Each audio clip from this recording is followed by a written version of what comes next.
Assalamualaikum grade 6. Hope you all are fine beta and doing great.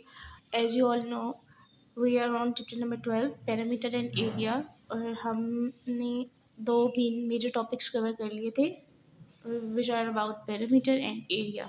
अब आपके पास कुछ word problems हैं, उनको आपने अंडरस्टैंड करना है और उसके अकॉर्डिंग उनको सॉल्व करना है. अच्छा, मुझे पहले आप सबसे पहले कॉन्सेप्ट्स को रिवाइज करो. पेरीमीटर आपके पास क्या होता है? बाउंड्री के अराउंड जो डिस्टेंस होता है उसको कवर करने को, उसको कैलकुलेट करने को हम पेरीमीटर बोलते हैं.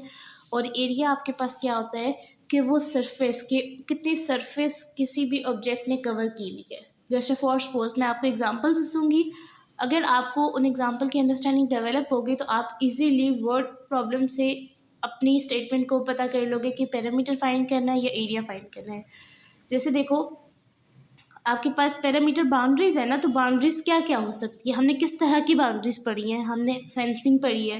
फेंसिंग एक बाउंड्री है ना, ठीक है. जब भी आपके पास फेंसिंग की बात आएगी आपके माइंड में क्या आना चाहिए? पैरामीटर आना चाहिए. जब भी आपके पास वॉल्स की बात आएगी आपके माइंड में क्या आना चाहिए? पैरामीटर आना चाहिए. जब भी आपके पास fencing, wall and third one is कि जब भी आपको कहा जाए कि आपने लेंथ दी हुई है, ब्रेथ दी हुई है और आपने पैरामीटर फाइंड करना है, ये तो क्लियर वन है, ठीक है. देन आपके पास एरिया के लिए क्या होता है कि जब आपको रूफ़ का बोला जाए कि कितना एरिया है रूफ़ का, या यू हैव टू कैलकुलेट कि कितनी कॉस्ट लगेगी रूफ़ को बिल्ड करने के लिए. देन आपके पास फ्लोर का बोला जाए तो वो आपके पास, आपको पता है ना कि फ्लोर और रूफ़ आपके पास रूम के अंदर होते हैं, इनसाइड द रूम होते हैं. वो स्पेस है जो कि उस रूम ने कवर की हुई है, तो वो किस में आ जाएंगे? आपके पास एरिया में.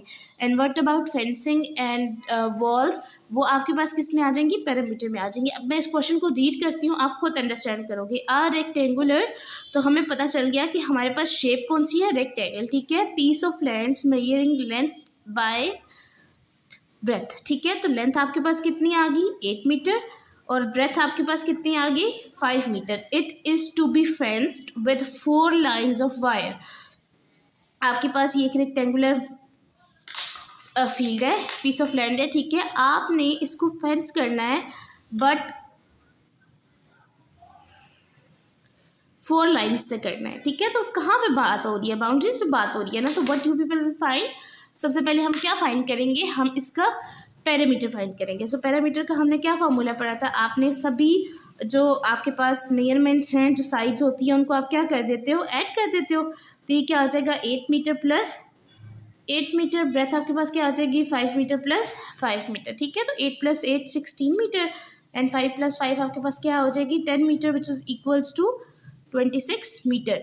अब आपने देखना है कि आपके पास it is to be fenced with 4 lines of wire. तो कितनी लाइन्स चाहिए आपके पास? 4 लाइन्स चाहिए ना. तो what length of the wire is needed? So for length of wire आप जो नंबर ऑफ वायर्स हैं उनको मल्टीप्लाई कर देंगे पैरामीटर के साथ, ठीक है. तो 4 मल्टीप्लाई बाय 26 मीटर.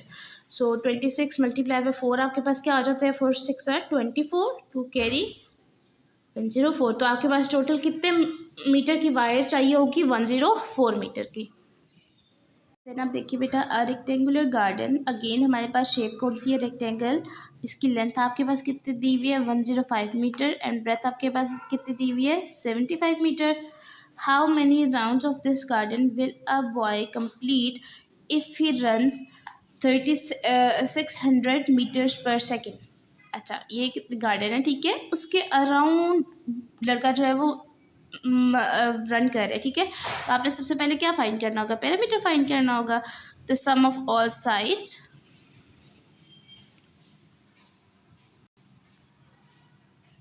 और आप इसको भी लेबल कर लिया करो ताकि आप लोगों के लिए इजी हो जाए. सो आपके पास जब आप इनको सम करेंगे तो आपके पास कितने मीटर आ जाएगा? 360 मीटर आ जाएगा, ठीक है. अब आप देखिए, उन्होंने कहा है कि कितने राउंड्स लेगा अगर वो इतना रन कर रहा है, ठीक है. तो नंबर आपने फाइंड करना है. तो total is equals to number of rounds multiply by parameter. अगर आपको लास्ट क्वेश्चन में याद हो, हमने लेंथ मल्टीप्लाई बाय जो आपके पास नंबर ऑफ़ वायर्स के वो टर्न्स थे, मल्टीप्लाई बाय पैरामीटर किया था, ठीक है। तो अब आपने इधर तो क्या चीज़ फाइंड करनी है, आपने ये वाली चीज़ फाइंड करनी है ना, ठीक है। तो ये मल्टीप्लाई हो रहा है, दूसरी साइड पे आके आपके पास क्या हो जाएगा, डिवाइड हो जाएगा, फार्मूला थोड़ा सा चेंज हो जाएगा, ठीक है। सो अब आपके पास नंबर ऑफ़ राउंड किसके इक्वल आ जाएगा, total divided by parameter. So what was the total,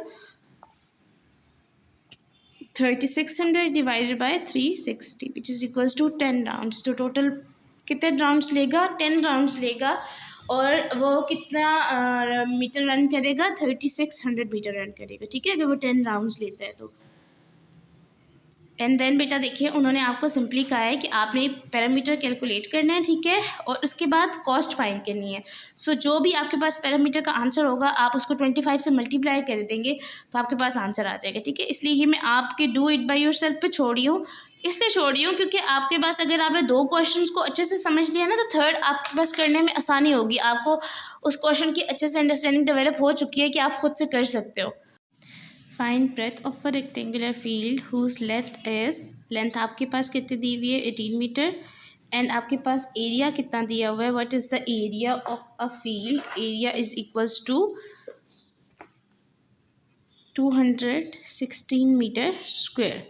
so what you have to find, you have to find out the breadth, ठीक है। तो हमारे पास एरिया का क्या फॉर्मूला था, area of a rectangular field किसके इक्वल था, length multiply by breath.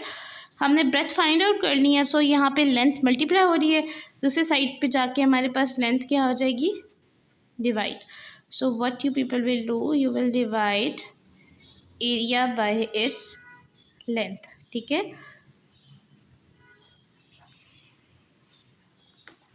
Six divided by 18, so 18 ones are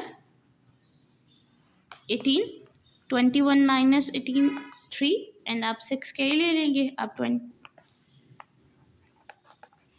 so what will be the length breadth, 12 metre, okay. आप लोगों ने याद रखना है, उसी फार्मूला से हमने क्या किया, हमने एक न्यू फार्मूला या एक न्यू फॉर्म जनरेट कर दी for the breath.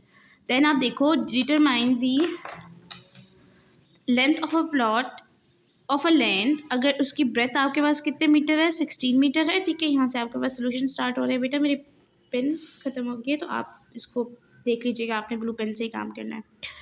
And area आपके पास किसके इक्वल है, metre square. So what you have find, you have to find length, ठीक है। सो अब अगेन आपके पास एरिया ऑफ रेक्टेंगल के क्या फॉर्मूला होता है, लेंथ मल्टीप्लाई बाय ब्रेथ। आपने लेंथ फाइंड आउट करनी है तो ब्रेथ आपके पास मल्टीप्लाई हो रही है, इधर आके क्या हो जाएगी, divide. So length is equals to what is area divided by breadth, आपके पास कितनी है, 16 metre square by metre. So अच्छा अब देखिए बेटा, 16 1 जार 16 एंड 16 2 जार एंड 16 2 जार आपके पास क्या होता है, 32। So 1 and so what is the length, 21 metre, okay बेटा। आज के लेक्चर में हमारे पास सिंपल क्वेश्चंस थे, 2 चीज़ों का आपने ध्यान रखना है। अगर आपके पास लेंथ, आपको एरिया का फॉर्मूला आना चाहिए, ठीक है, और आपको एक कॉन्सेप्ट आना चाहिए कि अगर कोई चीज़ इक्वल के साइड पे मल्टीप्लाई हो रही होती है तो दूसरी साइड पे जाके आपके पास क्या होना शुरू हो जाती है, डिवाइड। ये कॉन्सेप्ट आपको अच्छे से आना चाहिए, ठीक है। देन आपके पास आपने पैरामीटर से रिलेटेड एक कॉन्सेप्ट पढ़ा कि अगर आपके पास वर्ड प्रॉब्लम दी हुई हो और उसमें अगर आपको कहा गया हो कि फेंसिंग का बताएंगे, आप बताएं कि टोटल नंबर ऑफ राउंड लिए उसने, अराउंड का वर्ड इसीलिए होता है ना कि वो फील्ड के अंदर नहीं आया, वो गार्डन के अंदर उसने राउंड नहीं लिए थे, उसने उसके अराउंड लिए थे, उसके बाहर राउंड्स लिए थे, ठीक है। तो आपने सबसे पहले क्या फाइंड आउट करना होगा, पैरामीटर।